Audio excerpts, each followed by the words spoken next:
Someone came to me and said, hey, I think they're looking for another mine boss. And I was like, I'll do it. I didn't have any plans from that point when I said I'll do it to how I was gonna do it or who was gonna do it with.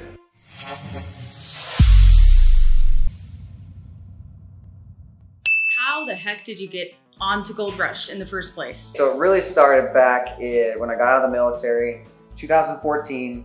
I got asked by my brother to do a show growing hemp, which is a strange story how it leads to gold, but bear with me. And so I was like, okay, sounds cool. So I was working at a medical facility on Fort Bragg at the time. Quit that job, went to move onto a farm in Kentucky. Long story short, that didn't work out, but I got in with casting and with producers and kind of networked with them. Moved to Maui, did a couple rounds of Ninja Warrior and a show called Steve Austin's Broken Skull Challenge. Kept networking in the TV world, and eventually someone from the production company that does Gold Rush got my name. And one day someone called me and asked if I would go protect Parker in Papua New Guinea. And I was like, yeah, sounds like fun to me.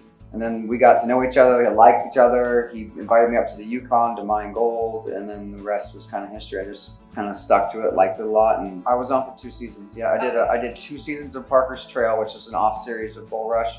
And I did 1 season up in the Yukon last year on the main show Gold Rush, and then Mine Boss this season. This is a little slice of freedom up in here. I'm a new guy, I don't know a lot about mining. I'm kind of like, to the Gold Rush fans, I'm kind of like insulting to some miners because I don't have the experience. But my response is always, you know, when someone goes to the police academy, Yeah. they're not a cop. Yeah, right. Take some time, give me some time. But Right. yeah, a lot of people don't like it. It sounded like you weren't able to get access to the Yukon, right, when COVID first hit. So you were like, what do I do? How would I pitch this totally new round of a team of veterans? So tell me like how you were inspired to do that. It was 100% unplanned. I was waiting for Parker to get me up across the border. COVID happened. This is like March, right when it happened. I was already in the process of getting my bags packed, planning on the trip. You know, probably planning on going up middle of May. Then COVID happened. They closed the border. So I started paying attention. I'm like, well, if the border's closed, he's only gonna be able to get the essentials through. I'm not an essential person on this team. I'm his buddy. And he brought me up there pretty much so he could show me what he does and to see if I liked it. You know, I wasn't like one of his main crew, and I understood that. And he got his main crew through, and then it was, you know, June, and he's like, okay, we have to wait for the border to reopen. They extended, it closed again. And at that point, I'm like, I'm not getting up there. If I go now, it's gonna be too late. Someone came to me and said, hey, I think they're looking for another mine boss. And I was like, I'll do it. I didn't have any plans from that point when I said I'll do it to how I was gonna do it or who was gonna do it with, but I said I'll do it right away. And from that point on, it's just mad dash, 24/7 working, not sleeping, just making every single you know thing fit. And they loved it. You went from, you know, very newbie in mining and then leading an entire team of veterans who didn't know anything. So what was that like? But I found out in July, early July, when Stuart, my buddy Stuart, was going through selling his house. 2 weeks later, the network was like, okay, we'll take it. Find a claim, show us that you can do it, and we'll make it happen. And I had maybe from that moment, from the very beginning, I had 3 weeks total to find the claim, convince my buddies to do it that had no experience in mining or no reason to believe that I could pull it off, to convince a claim owner selling a claim to not sell it and lease it to me, and to pull off all the government paperwork and permits. It was nearly impossible, but for some reason, everything just kind of fell into place. TV was more of an avenue to use for a platform to inspire people. I was more trying to get on TV to tell other veterans, hey, just go out there and do what you can and keep pushing, because you can go from being down to up really quickly if you try hard enough. We gave them a lot more content than they thought we were giving, because we were a first season team. Everybody on the team except for me had no camera experience, no TV experience, no mining experience. And I think that brings it back to the grassroots, because, you know, Gold Rush, the show, has become more about miners becoming more successful miners. Right. Whereas before it started out grassroots with the Hoffmans, who everybody compares me to, and they started with nothing, and they started from scratch and they figured it out. And that was a cool story to follow. And then when everybody else started joining the bandwagon, they became so good at it.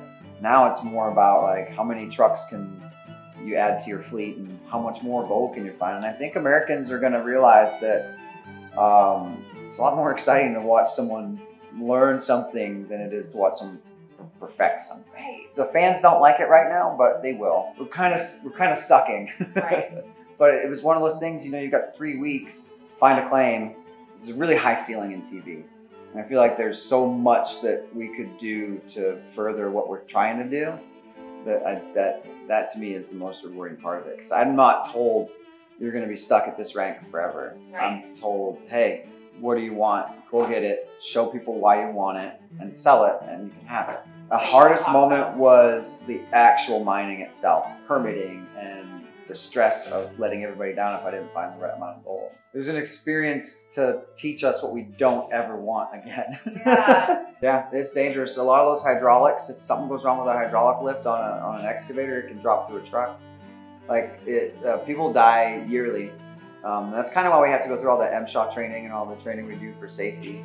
Because I would never, I'm not making myself sound dumb, but before this, I never would have walked up to an excavator and been like, this can kill me, right? Really easily with one swoop. I never would have thought that. So yeah, it's super dangerous. That's another thing that we like about it though, being military. Yeah. It's a lot like a deployment. Your head needs to be on a swivel. And a lot of people think that Discovery comes and they just pay for everything. And they put this big setup and it's a show. We did it all. We found the claim, we paid for it, we funded it, I owe money, and everything was real. So I think that if people could understand that, that would be the most important thing to me. This team is it's like the Avengers. Right. We've got this team set up that has so much experience. We're just not gold miners. The other mine bosses will come at me and be like, you're never gonna succeed building the team with your friends. They don't understand brotherhood. Everybody on the team is in a different phase of their transition. Stefan just got out. Funny thing about Stefan, he has more time in combat than Parker has on a gold mine. Okay, yeah, he's new to gold mining, but give the guy some respect. I think they really underestimate us. And I actually like being underestimated. You're the underdog. We really are, but I just really think that it's going to shock a lot of people how far we can come, how quickly. Almost like for the people that are hating on you on Gold Rush, I'm sure that you bring in a new fan base of people that support veterans, right? I mean, I get more messages from veterans than I anticipated. It's daily, and I try and answer every single person. Telling Stuart's story and talking about, his hands specifically and how he is a bodybuilder.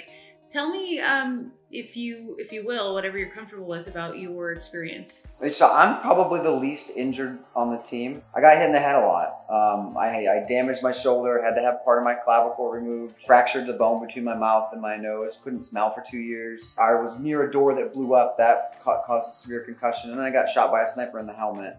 So I just kept getting concussion after concussion. This is before traumatic brain injury was something that was really diagnosed and paid attention to. I just blew it off. And I probably missed 2 or 3. When I broke my clavicle, I actually fractured a bone in my neck.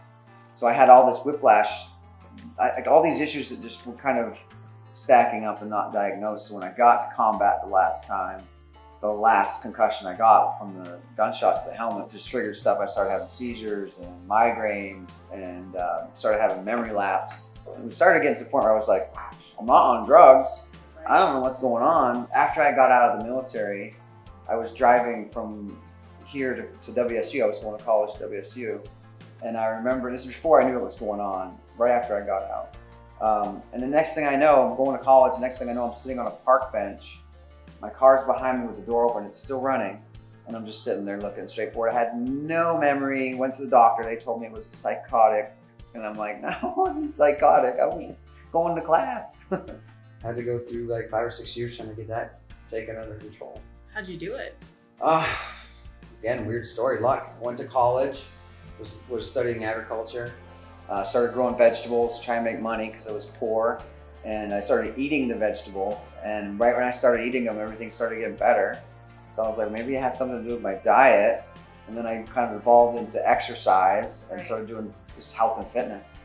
And then through the stuff I was learning in college, I'm like, well, it makes sense how the body works. Right, changing your lifestyle. And that really was what changed it. And I have some things I have to do with neurology to keep up with my migraines. As long as I hit them, I'm manageable at this point, and I'm able to start a business. I was in for 14 years. Yeah, I started off as a Korean linguist in the 90s, back when Kim Jong-il was the big threat. Did a lot of cool stuff, probably like 7 years of Intel. And then when 9/11 happened, I jumped ship and went over and became a Green Beret and did that. I enjoyed it. I really did. I would have retired if I could have, but it's just like couldn't focus. I didn't know what was going on. When you first get a disability, unless it's like chop, your arm's gone. Okay. When it's in your head and you don't see anything, little subtle things you just kind of blow off. Until they start adding up. Like I had seizures and didn't know I was having them. Well, and especially when it is your mind, it's probably pretty easy to stay in denial of, you don't want to feel out of control. Right, and I was in the military trying to keep my job. I couldn't tell anybody anything. In my mind, I'm like, oh, I must have just fallen over and hit my head. And then, eventually someone sees it and they're like, no, that was a seizure. I'm like, oh, crap. I spent 10 years trying to find out what I wanted to do. It's like a surgeon losing his finger. What's he gonna do now? Right. Either he's gonna write papers about being a surgeon or he's gonna have to reinvent himself. And that's what we have to do. Because I can't be a sniper and go work at Walmart and be Walmart's sniper. It'd be great if I could, but there's nobody out there that's really showing how to transition. They're just giving us opportunities or taking us on fishing trips. There's a lot of great things out there with adaptive sports and with programs to kind of help veterans take care of it, but not really a lot in the transition. As long as you can show that you can take a group of people and train them and set them into an aspect that's making them successful, then you've shown that you can transition. We've worked tirelessly to do nonprofits to help vets, and something always made them not work. So this is a way to make it for profit. Right. Instead of relying on donations, I'm relying on my initial investment to create this platform, this business, to just bring vets in and help create them. And it's not going to help a lot. I mean, maybe I'll hire 20 vets over the next 10 years, but that's 20 vets that have a new job. Right now, I hired 6 last year that had no connection to gold mining, and they're gold miners now.